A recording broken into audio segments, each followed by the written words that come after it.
Oh, di ba yan? Mapan.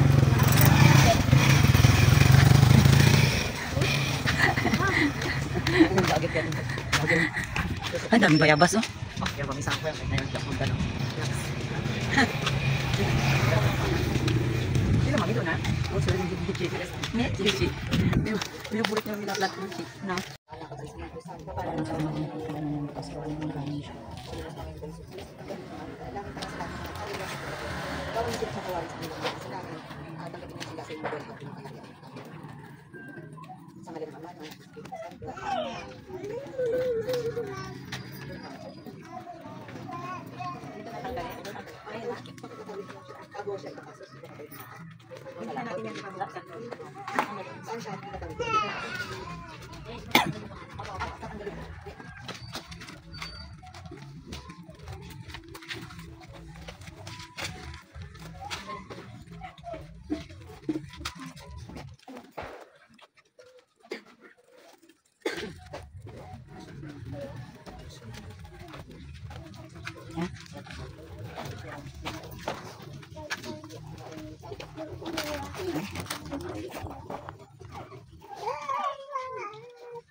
Kaya na kayo.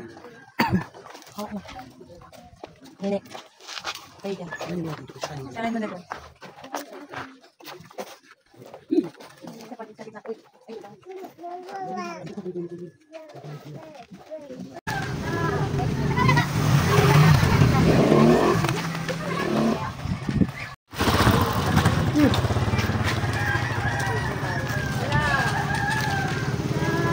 Ito po yung time na pauwi na po kami at kanya-kanyang lakad na nga lang po. At ang mga sasakyan inauna na dahil nga po walking-walking na lang. Medyo mainit na nga po, mataas na ang araw. Kasama ko po niyan yung aking mga pinsan, mga kapatid. At ayan, tingnan nyo nga po guys. So, mukhang nag-i-enjoy naman din po sila sa kanilang paglalakad.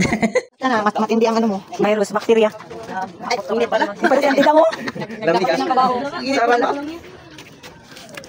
Pagkatapos nga po naming maghugas ng kamay, pumasok po kami dito sa loob para magpahinga, konting upo-upo lang, chika-chikahan, at ayan, tingnan nyo guys, oh, mukhang pagod na pagod at gutom na nga po kami dyan. Kaya po, nagkukwentuhan nga po kami kung ano yung aming magandang kainin sa mga oras na ito.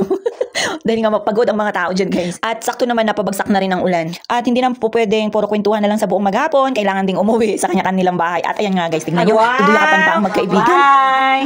See you! Siyempre mga bata, bago lang nagkita-kita at ayan, tingnan nyo nga guys, halos ayaw na maghiwalay. At kagaya rin natin yan na pagka tumanda na, saka na lang magkikita-kita ulit na kagaya niyan guys, o diba, grabing chikahan at talagang maraming namumuong kwentuhan. Ganyan talaga yung mga magpipinsan, di ba? Kahit na malayo, pagka nakita-kita, talagang nababalikan, nare-recall pa yung mga nakaraan, di ba? Ganyan talaga pagka nagkakasundo ang mga magpipinsan at although hindi naman mawawala ang tampuhan, pero syempre magkakadugo at yun pa rin ang magkakasama. So paano ba yan? Kita-kits ulit sa susunod na video. Bye-bye!